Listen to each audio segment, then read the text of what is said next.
Assalamualaikum warahmatullahi wabarakatuh. Halo pemirsa dan pendengar, apa kabar Anda hari ini? Senang sekali saya Wafik Asisa bisa kembali menyapa Anda dalam dialog khusus Fajar TV.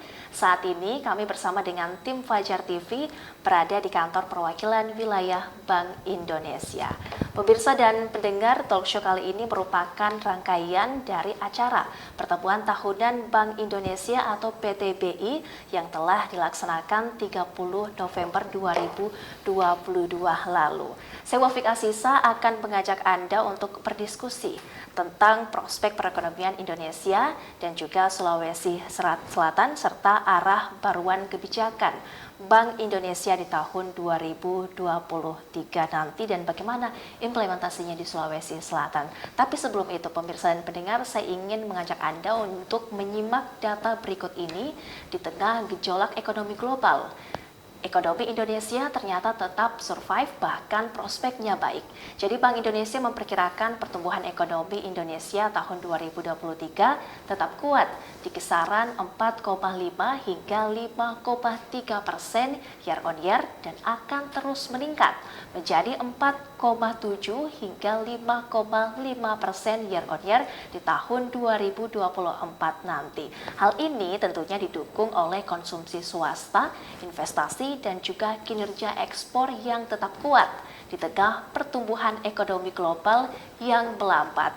Untuk membahas hal ini lebih jauh, saya akan mengajak Anda untuk berbincang bersama dengan Deputi Kepala Perwakilan Bank Indonesia Provinsi Sulawesi Selatan, Pak Fajar Bajardi. Assalamualaikum Pak. Waalaikumsalam, Mbak Sisa. Apa kabar Pak hari ini? Baik, sehat. Sehat, Alhamdulillah. Terima kasih sebelumnya Pak, di sela-sela kesibukan Anda masih meluangkan waktu untuk kami berbincang bersama kami khusus untuk dialog khusus Fajar TV. Di segmen awal ini Pak, saya ingin mengajak pemirsa dan pendengar untuk mengenal lebih jauh terkait dengan kondisi global dan proyeksi ekonomi nasional kita di tahun 2024 mendatang. Yang menarik Pak, pada PTBI 2022 lalu, Pak Peri Warjio selaku Gubernur Bank Indonesia ini menyampaikan bahwa kondisi dunia saat ini sedang bergejolak. Apa yang dimaksud Pak terkait dengan gejolak ekonomi dunia saat ini, bisa dijelaskan? Pertama terkait gejolaknya ya, secara harfiah itu kan namanya gejolak itu kan suatu yang bergerak fluktuatif. Ya, ini bisa dari frekuensinya bisa lebih sering dan dari magnitudenya bisa lebih besar. Itu yang dinamakan gejolak. Nah, ini masalahnya ekonomi ini bisa bergerak menurut siklusnya secara dinamis naik turun, tapi sekarang bergejolak. Jadi gerakannya lebih dalam gitu ya. Lebih dalam. Nah, ini ada memasuki mulai 2022 ini dan masuk ke 2023 ini ada berbagai tekanan yang menimbulkan gejolak tersebut. Jadi pertama itu adalah terkait dengan yang namanya ini supply chain disruption. Jadi kan waktu pandemi itu semua dilakukan pembatasan sehingga aktivitas ekonominya sulit bergerak. Nah, ini aliran barang berhenti. Nah, tahun 2002 ini ditambah dengan krisis di Ukraina dan Rusia. Itu perang, nah itu juga akibatnya supply chain disruption-nya bertambah juga. Nah, ini mengakibatkan harga-harga naik karena supply barangnya turun sementara demand-nya masih tinggi, itu harga-harga barang naik seperti itu. Nah, lalu ditambah ini biasanya kalau inflasi yang naik, ini tugas bank sentral itu adalah menjaga inflasi itu tetap stabil. Dan salah satunya itu direspon dengan kenaikan suku bunga. Nah, ini suku bunganya sekarang itu sedang naik tinggi dan itu juga diikuti oleh suku bunga dari kebijakan dari Bank Indonesia ya, suku bunganya tinggi dan akhirnya kalau suku bunga naik ekonominya akhirnya turun dan nanti pertumbuhan ekonomi bisa turun nih, pertumbuhan ekonomi dunia naik karena suku bunganya juga naik tinggi. Lalu itu mengakibatkan perubahan aliran modal. Nah, jadi ada ketidakpastian di pasar keuangan dunia juga meningkat. Aliran modal ini kalau lagi begini nyari tempat-tempat yang safe di mana itu. Jadi investor bisa pindah-pindah ke berbagai negara yang kira-kira lebih promising untuk melakukan investasi, termasuk di Indonesia juga. Ini kejadian aliran modal keluarnya tekanannya cukup tinggi saat ini. Baik, Seperti itu mungkin, Mbak. jadi gejolak yang ekonomi yang terjadi di Indonesia, kemudian di dunia, mohon maaf, saya ingin menanyakan juga Pak terkait dengan istilah reflasi dan juga stagflasi yang diakibatkan oleh dua hal tadi terkait dengan gejolak tekanan ekonomi dunia. Bisa dijelaskan dua hal ini seperti apa, Pak? Ya, itu ada reflasi. Sebenarnya bisa tiga. Ada reflasi, ada stagflasi, ada resesi. Ya, resesi. Nah, ini sebenarnya degree ya. Kalau reflasi itu pada saat kejadian ekonomi inflasi meningkat, ekonominya mengalami penurunan, tapi penurunannya masih landai. Nah, sekarang ini sebenarnya memasuki stagflasi. Ini inflasinya tinggi dan ekonominya turun lebih dalam ini turunnya. Nanti di 2023 itu akan terasa seperti itu. Nah, yang berikutnya sebenarnya resesi. Kalau resesi itu pertumbuhan ekonominya bahkan sampai terkontraksi dalam beberapa periode gitu, dalam beberapa tahun. Nah, ini memang arahnya ini ke stagflasi, arah ke resesi masih belum kelihatan karena nanti ada kebijakan yang diambil oleh berbagai negara sehingga untuk menghindari dari resesi itu. Jadi ini sekarang kondisinya sedang mengarah ke stagflasi sebenarnya. Stagflasi. Dengan kondisi dan tahapan tadi, Pak, seberapa tahan kemudian ekonomi Indonesia dalam kondisi ekonomi secara global saat ini, Pak? Nah, itu dia. Ini kan Indonesia itu ada istilahnya small open economy ya. Small open economy itu dia negara kecil tapi terbuka. Nah, ini terbuka berarti terpengaruh oleh gejolak di dunia. Tapi dia tidak bisa mempengaruhi dunia gitu. Itu ya small karena smallnya. Nah, ini gejolaknya ini terlihat dari pertumbuhan ekonomi kita nanti di 2023 itu tidak akan sekuat 2022. Tadi sudah disampaikan kalau perkiraan inflasinya pertumbuhan ekonominya kan 4,7 sampai 5,3. Di 2023 itu 4,7 sampai 5,3 juga. Jadi range-nya sama. Hanya saja kalau di tengah-tengah itu di tahun 2022 ini lebih mendekati batas atasnya. Sementara di 2023 ini ya ada di tengah-tengahnya dan nanti ketidakpastiannya melihat perkembangan berikutnya seperti itu. Nah, apa mungkin kemudian itu, Pak, hal-hal yang membuat kita optimis bahwa perlambatan ekonomi di 2023 tahun depan tidak akan jatuh ke bawah? Nah, ini kami cukup optimis karena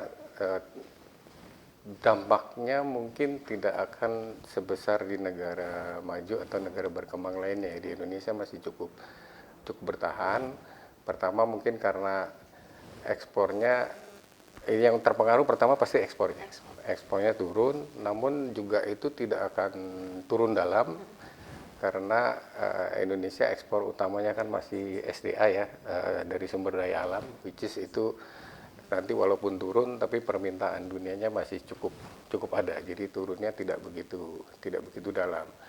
Kedua, ini terkait dengan tren inflasinya.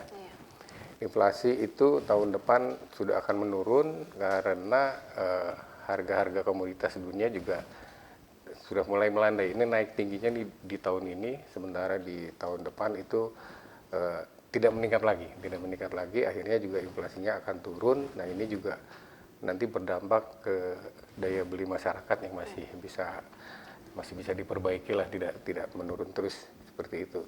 Sementara dari aliran modal ini berbagai kebijakan sudah diterapkan oleh Bank Indonesia sehingga tetap menarik untuk menanam modal di Indonesia, dan itu kalau dari sisi penanaman modal langsung juga potensi ekonomi Indonesia, fundamental ekonomi Indonesia yang lebih baik dibandingkan negara lain, itu juga masih memberikan confidence untuk investor berinvestasi di Indonesia, seperti itu. Kemudian Pak, apakah ada poin-poin penting yang perlu juga dilakukan dari BI dan pemerintah untuk bisa turut begitu menjaga kestabilan dalam menghadapi gejolak ekonomi global saat ini? Ya, itu, nah ini kalau tadi berbagai kebijakan sudah diambil, Bank Indonesia juga sekarang kebijakan moneternya merespon dengan kenaikan suku bunga.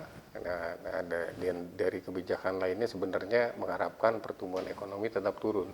Karena penaikan suku bunga itu akan menurunkan pertumbuhan ekonomi, sementara Bank Indonesia di kebijakan lainnya tetap mendorong untuk pertumbuhan ekonomi. Nah, inilah yang perlu sinergi, kolaborasi, dan berinovasi nih. Bagaimana caranya di tengah kenaikan suku bunga, ekonomi masih tetap bisa didorong, tentunya nanti bersama berbagai stakeholder ya, dengan OJK, dengan pemerintah dan sebagainya, seperti itu. Inovasi dan kolaborasi ya Pak ya, untuk Iya, sama-sama iya. bisa meningkatkan perekonomian kita di Indonesia. Baik, di segmen selanjutnya pemirsa dan pendengar kami akan lanjutkan terkait dengan kondisi dan juga proyeksi ekonomi khususnya Sulawesi Selatan. Jangan kemana-mana, tetaplah bersama kami di Fajar TV.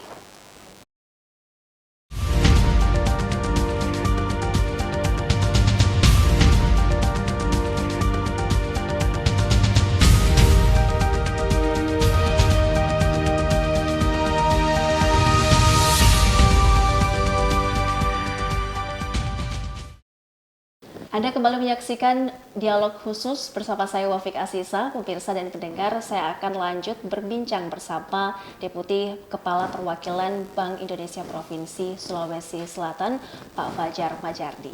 Tapi sebelum itu, pemirsa dan pendengar, saya terlebih dahulu ingin menyampaikan beberapa fakta dan juga data soal proyeksi ekonomi Provinsi Sulawesi Selatan. Jadi, pemirsa dan pendengar, di pertemuan tahunan Bank Indonesia kemarin, Kantor Perwakilan Bank Indonesia Provinsi Sulawesi Selatan ini menyampaikan bahwa pertumbuhan ekonomi triwulan ketiga di tahun 2022 meningkat di angka 5,67% year on year. Ini fakta yang sangat menarik karena lebih tinggi dari 5,20% year on year pada triwulan kedua di tahun 2022, kemudian didukung oleh peningkatan konsumsi swasta dan juga perbaikan konsumsi pemerintah di tengah tetap kuatnya ekspor luar negeri dari sisi harga. Pada 3 bulan terakhir, Sulawesi Selatan juga mencatat, pemirsa dan pendengar, inflasi yang terus melandai dan mencapai 6,00% year on year di November 2022. Hal-hal apa saja yang kemudian membuat Sulsel optimis dalam tumbuh kuat dalam tahun 2023 ini? Saya akan lanjut perbincangan kami bersama dengan Pak Fajar Majardi, Deputi Kepala Perwakilan Bank Indonesia Provinsi Sulawesi Selatan. Baik Pak, ini sangat menarik. Dari data-data tadi yang sempat saya sampaikan di awal, apa yang kemudian Pak membuat Sulawesi Selatan bisa tetap optimis tumbuh kuat begitu di tahun 2023 mendatang? Iya, iya. Tadi kan di awal menjelaskan mengenai dampak ekonomi global ya, yang ke Indonesia, dan tentunya itu juga akan berdampak ke Sulawesi Selatan ya, terutama nanti di ekspornya, dan juga ekonomi Indonesia yang agak melambat juga nanti berdampak juga ke Sulawesi Selatan, seperti itu. Namun pada dasarnya pertumbuhan ekonomi Sulawesi Selatan ini di tahun 2023 masih cukup kuat. Arah pelemahan ada, tapi masih cukup kuat. Ini kami optimis seperti itu, karena pertama Sulawesi Selatan basis ekonominya ya, kalau dari sisi sektor lapangan usaha itu pertama masih didominasi oleh pertanian, itu lebih dari 20% ya share pertanian di ekonomi Sulawesi Selatan, di mana sektor pertanian ini dapat rentan terhadap gejolak sebenarnya. Jadi karena bahan pertanian kan ini sebagai bahan pangan ya, bahan pangan itu tetap dibutuhkan oleh masyarakat. Jadi di tahun lalu juga pada saat pandemi merebak tahun 2020, pertumbuhan ekonomi banyak yang terkontraksi, sektor pertanian itu tidak terkontraksi karena itu masih dibutuhkan. Jadi itu sebagai buffer ya, penahan pertumbuhan ekonomi. Dan juga dengan basis pertanian tersebut, Sulawesi Selatan itu jadi lumbung pangannya nasional. Nah, ini kebutuhan pangan nasional kan tetap naik ya, tetap naik, dan Sulawesi Selatan dijadikan andalan untuk memasok pangan nasional tersebut. Jadi potensi untuk didorong tumbuh lebih tinggi lagi itu masih ada di sektor pertanian. Lalu selain itu, selain pertanian, itu dari sisi sumber daya alam lainnya, itu dari nikel. Nah, nikel ini sedang jadi tren ya, tren untuk tumbuh ke depan karena arah ke depan itu seperti di G20 dicanangkan untuk ekonomi hijau, dan ini dampaknya nanti permintaan electric vehicle itu ke depan semakin tinggi, dan bahan bakunya dan memerlukan baterai. Nah, baterai itu bahan bakunya nikel. Nah, jadi potensi untuk permintaan nikel ke depan masih tetap tinggi. Ya memang gejolak siklus ekonominya akan berpengaruh, tapi dia masih akan tetap tumbuh cukup tinggi. Nah, di samping itu potensi di Sulawesi Selatan juga adalah sebagai hub bagi kawasan timur Indonesia. Jadi di tengah pandemi yang semakin mereda, aktivitas ekonomi masyarakat semakin meningkat. Ini baik di Sulsel maupun dari KTI itu juga akan tetap tumbuh terus. Nah, ini sebagai hub tentunya ini punya impact tidak hanya dari aktivitas Sulsel sendiri, masyarakat Sulsel, tapi dari KTI juga akan berkonsumsi di Sulawesi Selatan ini. Itu jadi potensi. Jadi potensi-potensi tadi kemudian Pak yang diharapkan bisa menguatkan perekonomian kita. Di Sulawesi Selatan Pak, selain potensi tadi, apakah ada juga potensi yang kemudian bisa dioptimalkan lebih dalam lagi oleh pemerintah provinsi supaya bisa memberikan ketahanan ekonomi kita di provinsi? Ya, ada itu masih dari basisnya kalau tadi ya, maksudnya di sumber daya alamnya. Tapi di samping itu sebenarnya masih ada potensi yang ke depan yang akan menjadi new source of growth ya. Salah satunya adalah ini pengembangan beberapa kawasan industri di Sulawesi Selatan saat ini juga cukup gencar ya. Cukup gencar dan juga didukung oleh iklim investasi yang kondusif dan komitmen pemerintah daerah ini juga sedang tinggi untuk ke sana, sehingga ini diharapkan nanti investasi di sisi industri ini cukup meningkat, dan ini didukung juga oleh dibangunnya infrastruktur energi, transportasi yang mampu menunjang peningkatan kegiatan ekonomi di Sulawesi Selatan. Ini sebagai contoh ya, infrastruktur energi terbarukan ya, seperti PLTB dan solar panel ini menunjang aktivitas ekonomi tidak hanya di Sulsel tapi juga di provinsi lain. Jadi supply listrik di Sulsel ini cukup tinggi dengan perkembangan itu dan dimanfaatkan oleh daerah lain. Nanti infrastruktur lainnya juga dari perluasan bandara, penyiapan pelabuhan, serta moda kereta api ya yang kemarin sudah diresmikan, dan tahun depan juga tahapannya akan semakin meningkat lagi. Nah, itu beberapa hal. Lalu digitalisasi juga sedang didorong di sini, termasuk digitalisasi pembayaran pemerintah. Kemarin tahun ini Sulsel mendapatkan TP 2DD terbaik dari tim percepatan dan penguatan transaksi pemerintah daerah. Itu Sulsel yang terbaik ini karena digitalisasinya ini mindset untuk menjalankan digitalisasi juga sedang meningkat di Sulawesi Selatan. Dan selain itu juga potensi wisata yang banyak ini di tengah aktivitas ekonomi masyarakat yang meningkat tentunya nanti akan jadi sumber pertumbuhan juga. Dan infrastruktur yang menunjang juga ya Pak, pengaruhnya besar sekali untuk potensi yang bisa dioptimalkan khususnya di Provinsi Sulawesi Selatan. Sebelum jeda Pak, terakhir bagaimana keyakinan Bapak terkait inflasi yang akan kembali pada rentang sasaran?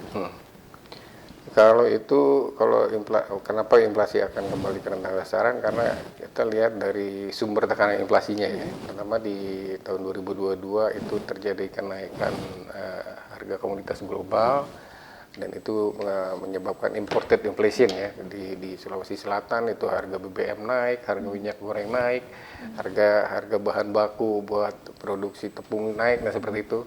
Nah, ini di tahun 2023 tadi sempat saya sampaikan juga harga komoditas itu sudah mulai melandai.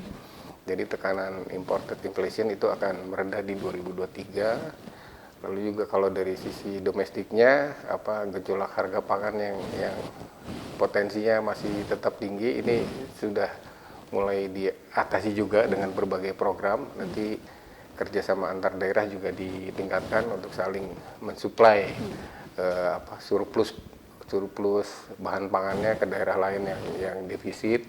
Lalu peningkatan produktivitas pertanian tadi juga sempat saya sampaikan. Nah, ini akan menambah suplai bahan pangan yang nanti untuk suplainya naik, nanti harganya akan turun lah atau minimal tidak naik lagi seperti itu. Jadi itu tadi ya Pak ya, potensi-potensi yang kemudian bisa dioptimalkan dengan baik supaya ekonomi kita bisa tumbuh dengan kuat. Pemirsa dan pendengar, kami harus jeda terlebih dahulu. Saya akan lanjutkan lagi berbincang bersama dengan Pak Fajar usai jeda berikut ini.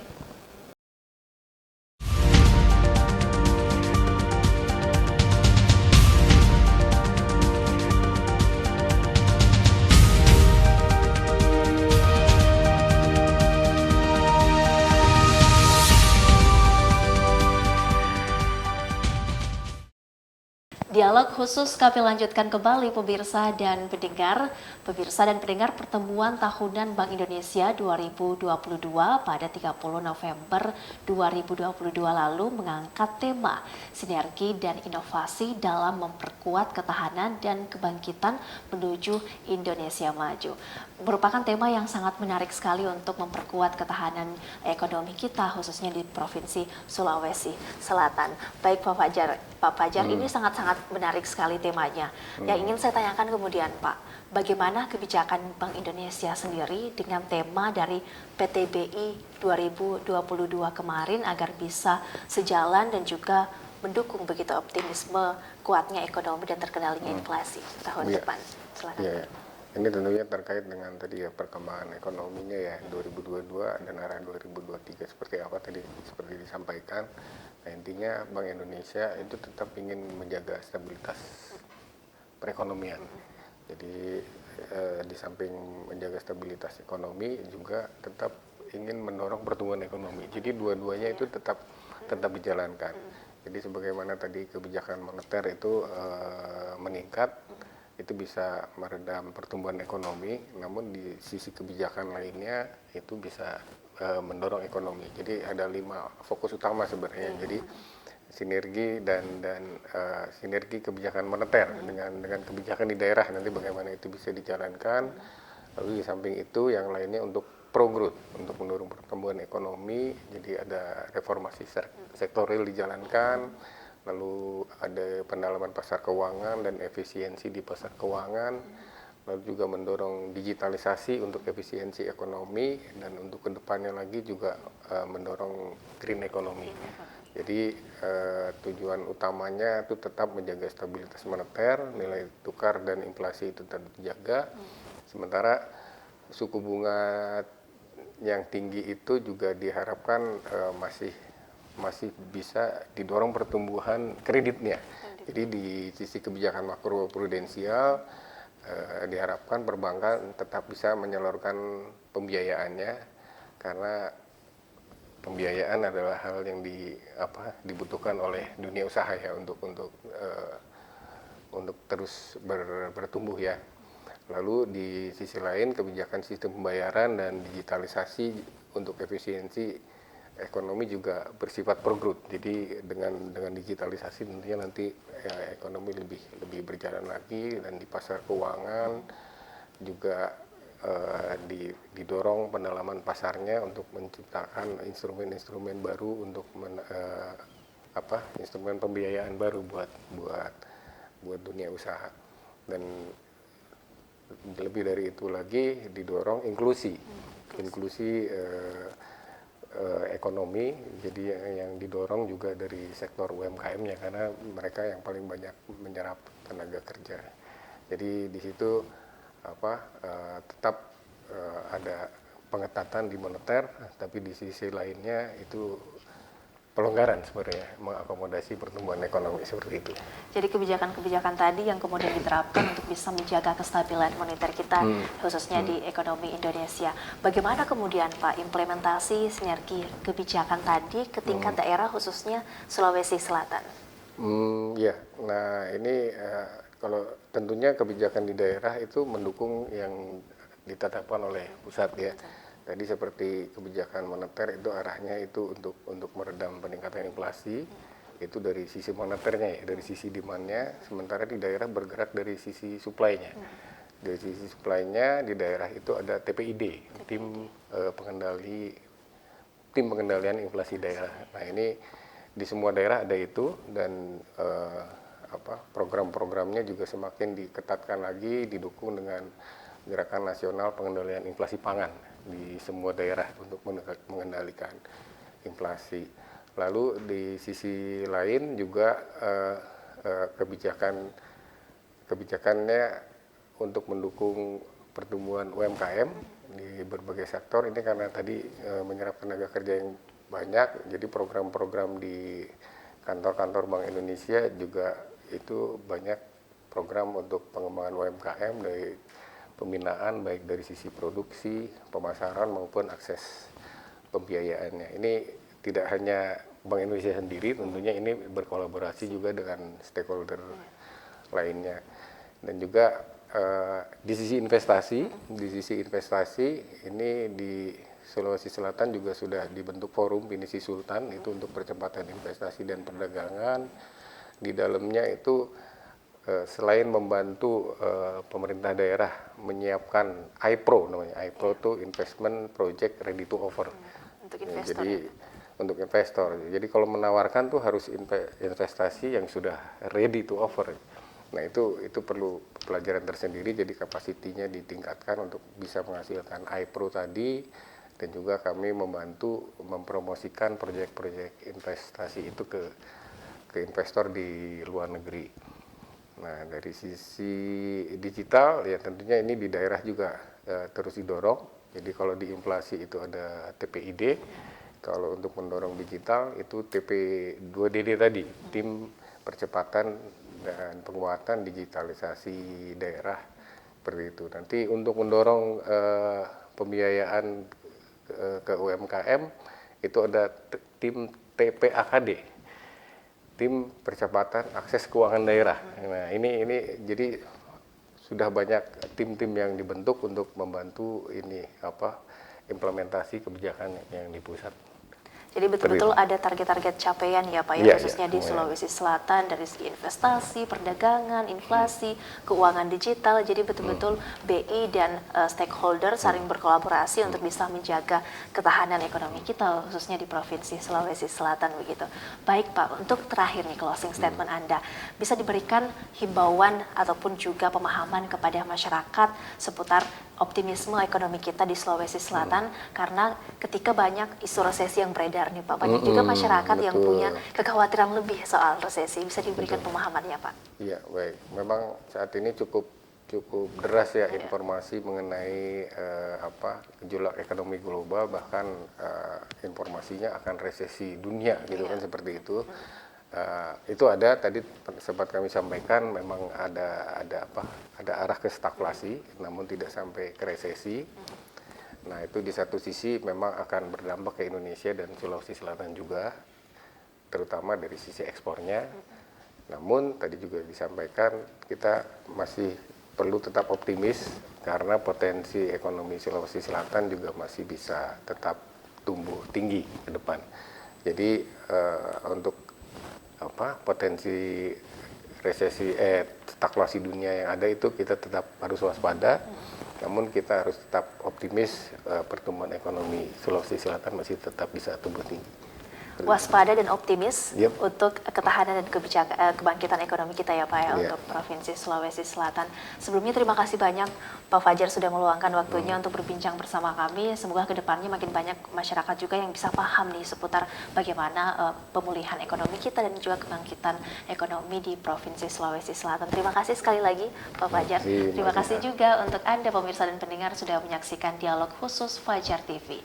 Saya Wafik Asisa mewakili seluruh kerabat kerja yang bertugas pamit. Terima kasih. Wassalamualaikum warahmatullahi wabarakatuh. Waalaikumsalam.